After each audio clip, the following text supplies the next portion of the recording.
What's the grossest thing you've done for an A+?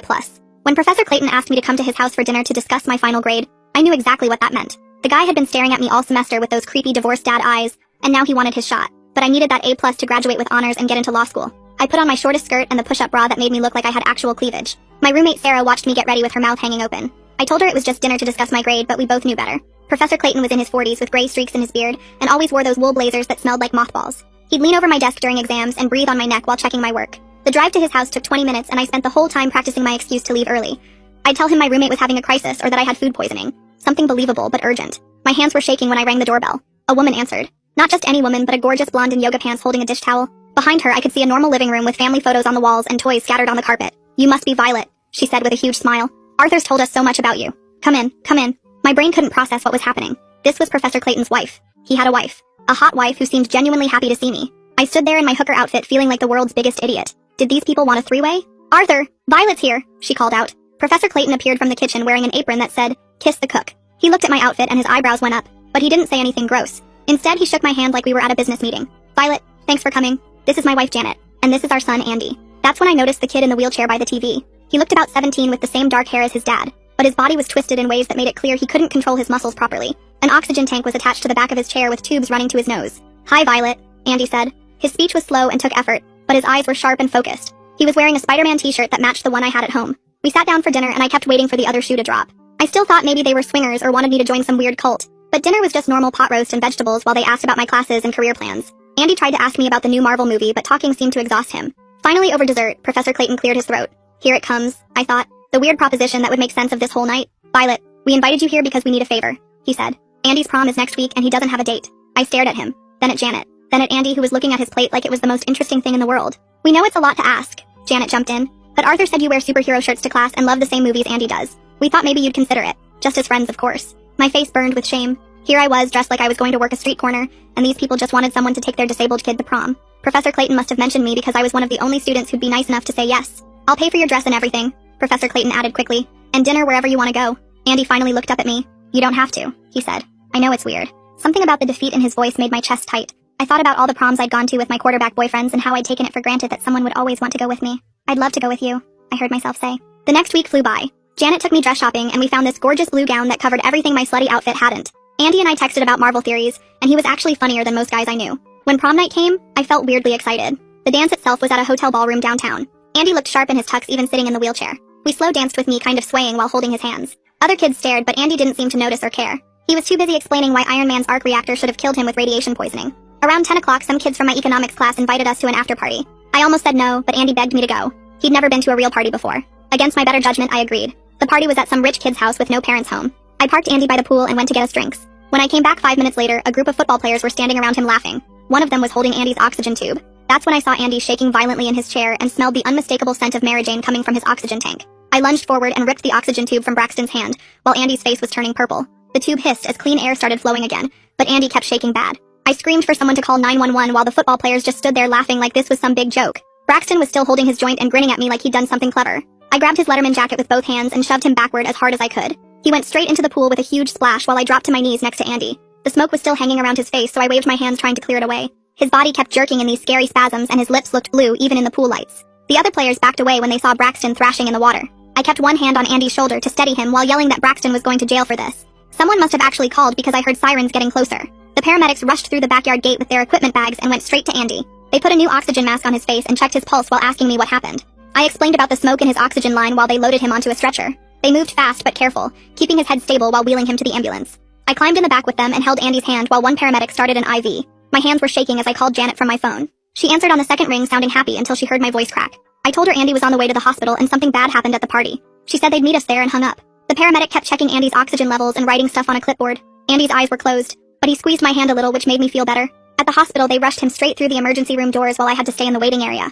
I paced back and forth in my blue prom dress, feeling sick to my stomach. Other people stared at me, but I didn't care. Professor Clayton and Janet burst through the doors about 10 minutes later looking terrified. Janet ran straight to me and pulled me into this tight hug even though I felt like this was all my fault. She kept asking if I was okay while Professor Clayton went to the desk demanding information about Andy. A police officer showed up and asked me to give a statement about what happened. I sat down with him in a corner and told him everything I could remember.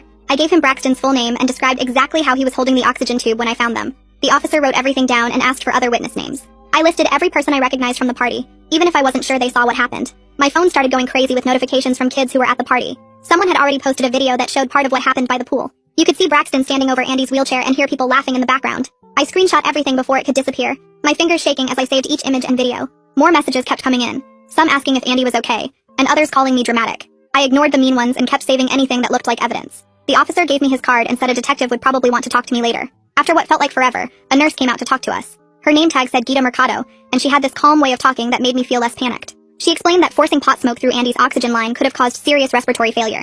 His lungs were already weak, and the smoke could have shut down his breathing completely. She said I acted fast, which probably saved him from worse damage. Andy would need to stay for monitoring for at least 24 hours to make sure his oxygen levels stayed stable. Janet started crying with relief that he was going to be okay. We all sat in these uncomfortable plastic chairs while Professor Clayton filled out insurance paperwork. After a while, Janet asked if she could talk to me alone in the hallway. We found a quiet spot near the vending machines where she told me she'd had doubts about the party. She wanted Andy to have normal teenage experiences, but her gut told her it was a bad idea. Her voice cracked when she said she should have trusted her instincts. I told her this wasn't her fault at all. It was completely on Braxton and those other jerks. She hugged me again, and we both stood there crying a little. I excused myself to go to the bathroom where I locked myself in a stall and finally let everything hit me. Standing at the sink washing my face, I stared at myself in the mirror in this fancy prom dress. I thought about that first dinner at their house and why I really went. The shame of thinking Professor Clayton wanted to sleep with me felt so small now compared to what Andy went through. I promised myself right there that I would make this right for him no matter what it took. When I came back out, Sarah was waiting in the lobby looking worried. I'd texted her earlier and she'd driven straight there to pick me up. On the ride home, I told her everything that happened from the party to the hospital. She got so mad about what Braxton did that she had to pull over for a minute to calm down. She said she'd back me up completely if I wanted to file official reports or whatever I needed to do. Having her support made me feel stronger about what I knew I had to do next. The next morning, I walked into Assistant Principal Ross Cleary's office with my phone full of screenshots and videos from the party. His office smelled like old coffee and those pine tree air fresheners that never really work. He sat behind his desk looking uncomfortable before I even started talking. I laid out everything that happened at the party, showing him the videos people had posted. He leaned back in his chair and rubbed his forehead like he had a headache. "Look, Violet, boys will be boys," he said. Maybe they were just being stupid teenagers who didn't think things through. My face got hot and I could feel my hands shaking. I told him they could have killed Andy by forcing smoke through his oxygen line. He shifted in his seat and said he'd look into it, but suggested maybe Andy just couldn't handle being at a party. I left his office wanting to punch something. Back in my dorm, I pulled up Sailor Quinn's number since she was the one who hosted the party. She answered on the third ring and her voice got quiet when I told her who was calling. I asked if she saw what happened to Andy by the pool. There was a long pause before she admitted she did see Braxton holding the oxygen tube. She said she was horrified, but scared to say anything because Braxton's friends would make her life hell. I told her Andy could have died and she started crying. She said she'd think about talking to someone official, but she was really scared. After we hung up, my phone started blowing up with notifications. Braxton's friends were posting about me online, calling me dramatic and saying Andy couldn't handle a little joke. They tagged me in memes about snitches getting stitches. Someone posted my dorm room number with a crying baby emoji before deleting it 5 minutes later.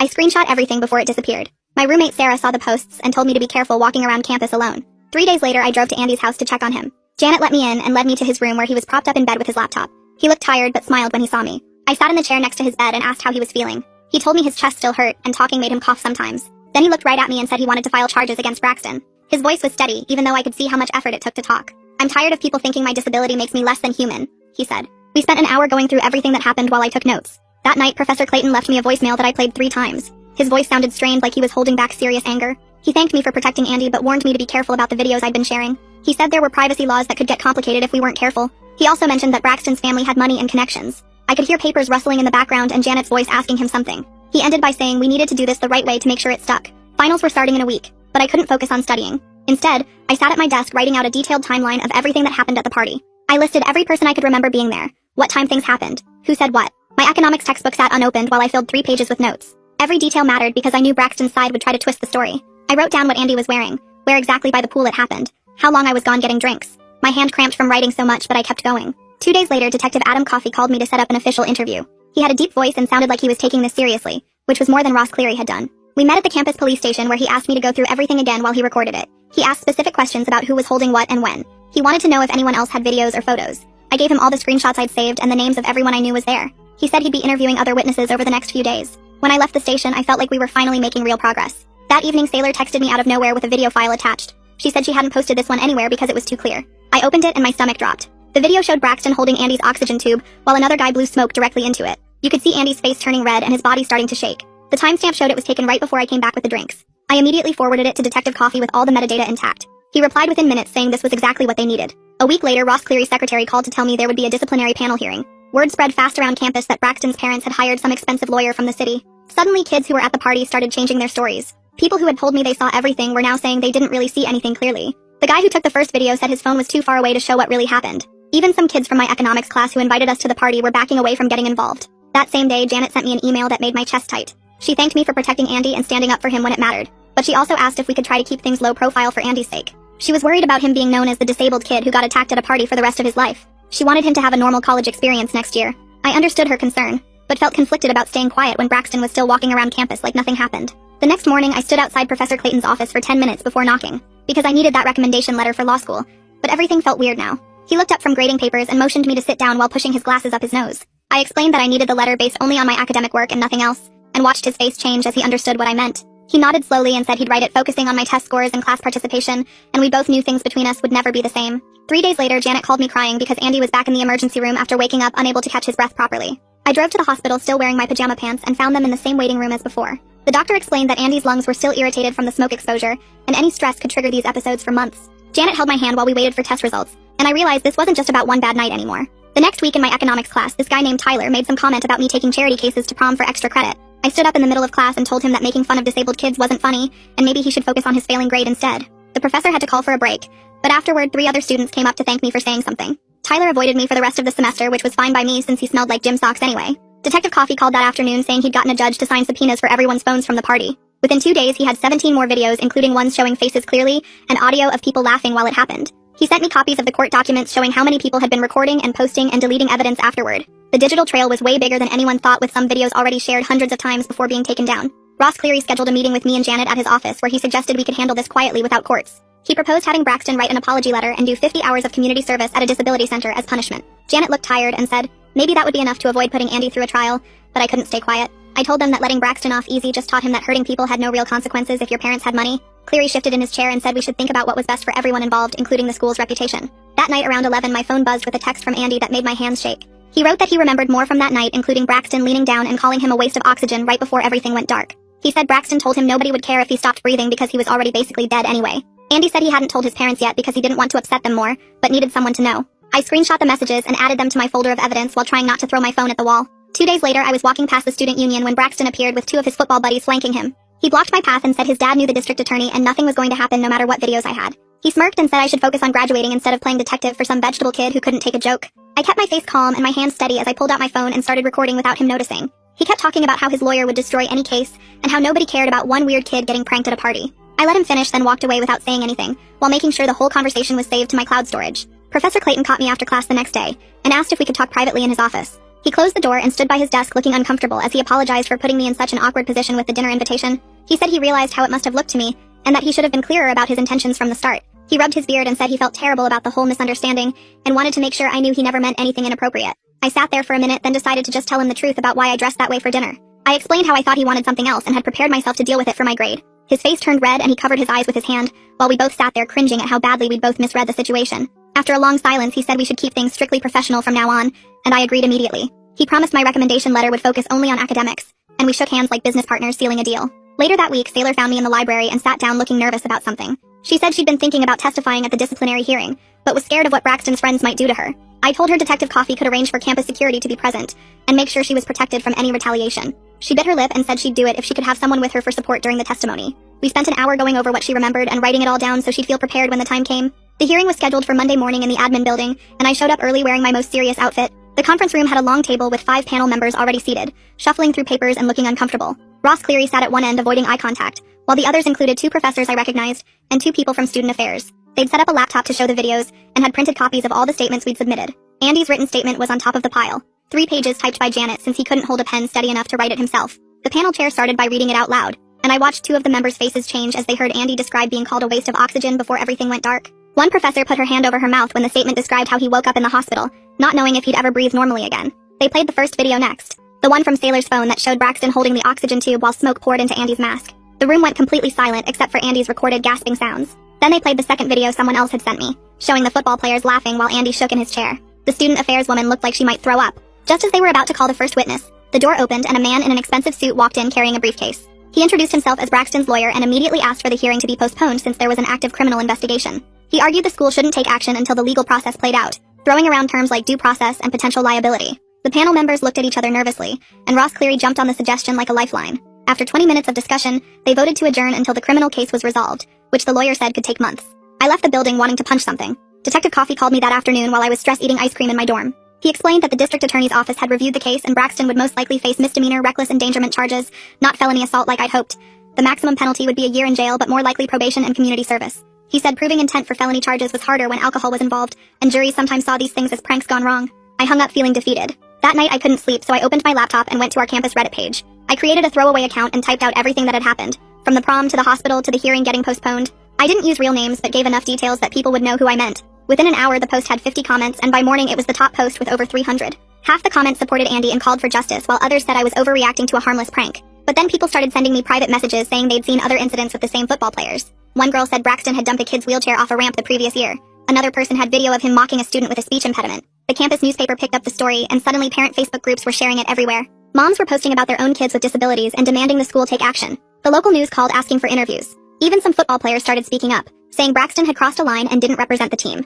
A linebacker named Armand posted that his little brother had cerebral palsy, and what Braxton did was disgusting. 2 days later, the athletic director sent an email to all students announcing Braxton was suspended from the football team pending the outcome of the investigations. It wasn't enough, but at least it was something. His name came off the roster and his locker got cleared out. Some of his friends tried to start a petition to reinstate him, but it only got 12 signatures. The next week, Detective Coffee called with better news. The district attorney had filed formal charges and Braxton had been arrested that morning. His parents posted bail within hours, but at least there was an official record now. The case would move forward even if slowly. He had a court date set for next month and would have to enter a plea. Meanwhile, I still had finals to deal with. Professor Clayton had submitted my recommendation letter to the law schools without mentioning anything about Andy or the whole situation. He kept it strictly about my academic performance and research skills. I managed to get through my exams even though my brain kept wandering to everything that had happened. Somehow I maintained my grades, getting the A I needed in Clayton's class and passing everything else. 3 weeks after the first hearing, the disciplinary panel sent another email saying they were reconvening. Braxton's lawyer couldn't stop them this time since formal charges had been filed. The hearing lasted 2 hours with Saylor testifying about what she saw, and 3 other witnesses confirming Braxton's involvement. The panel announced their decision that afternoon. Braxton was suspended for a full year and banned from all campus events including graduation. He'd have to complete 200 hours of disability awareness training before being considered for readmission. His parents threatened to sue, but their lawyer must have told them they didn't have a case. The best news came from Janet in a text saying Andy was finally feeling better, and talking about maybe joining the adaptive debate club next semester. He'd been so depressed after everything, but now he was making plans again. Looking at the course catalog and asking about accessibility in different buildings. She said he even laughed at a Marvel meme I'd sent him, the first time he'd laughed since prom night. 2 weeks later, the school set up this mediation session where Braxton had to apologize to Andy face to face. We all sat in this sterile conference room at the admin building with a mediator who kept checking her watch like she had somewhere better to be. Braxton showed up in a suit with his parents and their lawyer, looking like he'd rather be anywhere else. He read this prepared statement about how sorry he was for his actions, and how he understood the severity of what he'd done. His voice was flat, and he kept looking at his lawyer instead of Andy. Andy just sat there in his wheelchair listening, his face totally blank. When Braxton finished, the mediator asked if Andy wanted to respond, but he just shook his head. The whole thing took 20 minutes and they made us sign papers saying the apology had been delivered.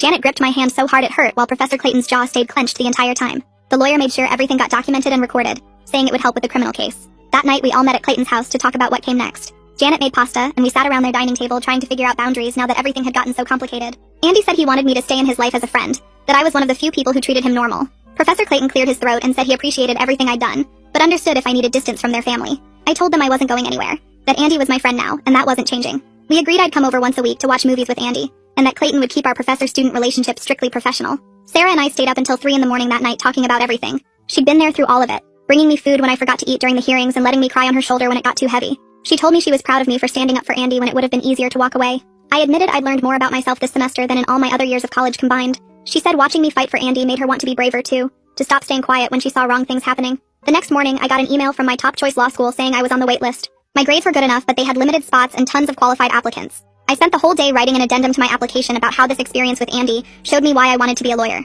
I wrote about seeing how the system failed disabled people, and how I wanted to help change that. I sent it off hoping it would make a difference, but trying not to get my hopes up too much. 3 days later, the disability advocacy group on campus asked me to speak at their community forum. My hands shook as I stood at the podium in front of about 50 people, mostly parents and students with disabilities. I talked about what happened at the party and how important it was to step in when you see someone vulnerable being hurt. I explained how the football players thought Andy was less than human because of his wheelchair, and how that kind of thinking was dangerous. My voice cracked when I described finding Andy blue and shaking, but I pushed through. After I finished, a mom came up with tears in her eyes and thanked me for protecting someone's child when they couldn't be there. A guy in a wheelchair rolled up and said he wished more people understood that disabled doesn't mean worthless. The next week, Saylor found me after my economics final. She pulled me aside and thanked me for having her back during the investigation, when Braxton's friends were pressuring her to stay quiet. She said she'd been scared to lose her social standing, but watching me fight made her realize some things were more important than popularity. We exchanged numbers and she said she wanted to stay in touch, that we'd both been changed by what we saw that night. A few days later, Ross Cleary sent out an email to all students announcing new policies for school events. All chaperones would now need training on students' medical needs and emergency response procedures. Any student with medical equipment would have a designated safe zone at events where they couldn't be separated from their devices. It wasn't enough, but at least the school was admitting they'd failed to protect Andy. The policy changes would help future students even if they came too late for him. Detective Coffee called the next week with news about Braxton's case. The district attorney had offered a plea deal, and Braxton's lawyer had accepted. He'd get 2 years probation and 200 hours of community service specifically with disability organizations. He'd also have to do mandatory counseling about respecting vulnerable populations. Coffee said it wasn't prison time, but it was documented accountability that would follow Braxton forever. If he messed up during probation, he'd face real jail time. The judge had to approve it, but Coffee said that was basically guaranteed given the evidence. 2 months after everything started, Andy invited me over to watch the new Marvel show. We sat in his living room eating popcorn while he explained all the Easter eggs I was missing. There was no awkwardness anymore, just 2 friends hanging out and arguing about whether the show was better than the movies. Janet brought us cookies and Clayton waved from his study, but otherwise they left us alone. Andy laughed at my terrible theories about where the plot was going, and I helped him when his hands cramped up from holding the popcorn bowl. 3 months after that first dinner at Clayton's house, I was checking my email between classes when I saw it. The law school had accepted me off the waitlist for the fall semester. My addendum about Andy must have made the difference because they specifically mentioned my commitment to advocacy in the acceptance letter. I called Andy first, and he cheered so loud his mom came running to check if he was okay. The next few weeks brought news about Braxton that I never expected to hear. Andy texted me one afternoon saying kids from his therapy group had seen Braxton at the disability center doing his community service hours. They said he was actually helping feed some of the younger kids and didn't seem angry about it anymore. Andy said we'd never be friends with him, but maybe the experience was teaching him something. I ran into Janet at the campus coffee shop a month later, and she told me she'd started volunteering with the disability advocacy group that formed after what happened. She was helping them push for better training for campus security and party monitors. We sat together for 20 minutes while she showed me the new policies they were proposing. She squeezed my hand before leaving and said having something positive to focus on was helping her process everything. Professor Clayton asked me to stay after class one day to discuss my senior thesis proposal. He marked up my draft with helpful notes and suggested 3 books that would strengthen my argument. There was no weirdness between us anymore, just a normal professor helping a student who wanted to learn. He even wrote me a second recommendation letter for a scholarship I was applying for. The professional boundaries were clear now, and somehow we'd turned that awful first dinner into something actually valuable. Andy called me screaming with excitement in April because he'd gotten his acceptance letter to our university. He was starting in the fall as a political science major, and already had meetings set up with the Disability Services Office about accommodations. He said watching the system fail him had made him want to fix it from the inside. His mom was already looking at accessible apartments near campus. I helped him register for classes, and we picked out 2 that we could take together. Sailor found me outside the library to tell me about the new organization she was starting. She'd gotten funding from student government to create a bystander intervention program for parties. She wanted students trained to spot dangerous situations and know how to step in safely. She said watching me fight for Andy had shown her that one person really could make a difference. The program already had 30 volunteers signed up for the first training session. She asked if I'd speak at their first meeting about recognizing medical emergencies. Finals came and went, and somehow I managed to keep my grades up despite everything. The day grades posted, I had my 3.9 GPA and the honors designation I'd worked so hard for. My acceptance to the district attorney's summer internship program came the same week. They specifically mentioned my experience with victim advocacy in the acceptance email. The internship coordinator said they needed people who understood why protecting vulnerable populations mattered. I'd spend the summer working on real cases and learning how the system actually worked. My graduation day was perfect May weather, and my parents drove up to watch me walk across the stage. Andy rolled up to the reception in his wheelchair that he'd covered in Marvel stickers and superhero decals. He'd added racing stripes down the sides and LED lights under the seat that pulsed different colors. He grabbed my hand and thanked me for seeing him as someone worth protecting, when everyone else just saw his chair. I told him he'd shown me what real strength looked like, and that our friendship was the best thing to come out of that whole mess. We took pictures together in our matching Spider-Man shirts that we'd planned weeks ago. Sarah helped me pack up my dorm room the next week, and we sorted through 4 years of college stuff. I found the outfit I'd worn to that first dinner at Clayton's house stuffed in the back of my closet. Sarah laughed when I held up the tiny skirt, and we both shook our heads at how wrong I'd been about everything. That dinner invitation that I thought would be my lowest point had actually changed my whole life. I'd gone there ready to do whatever it took for a grade, and instead found a friend who needed help. Andy and I had plans to see the new Marvel movie next week before I started my internship. Janet was making dinner for all of us to celebrate my graduation and Andy's acceptance. Professor Clayton would be there too, probably wearing another mothball blazer and making dad jokes. The whole thing felt like family now in a way I never could have imagined that first night. Everything that happened after prom had been horrible, but it led to something better. I knew exactly what kind of lawyer I wanted to be now, and it had nothing to do with making money or winning cases. It was about making sure people like Andy had someone fighting for them when the system tried to look away. My law school orientation was in 3 months, and I already knew I'd focus on disability law and victim advocacy. The story that started with me dressing like I was headed to work a corner had turned into finding my actual purpose. Well folks, that's it from me today. Thanks for sticking with me and letting me throw my thoughts and questions out there along the way. I really appreciate it. Like the video? It helps more than you think.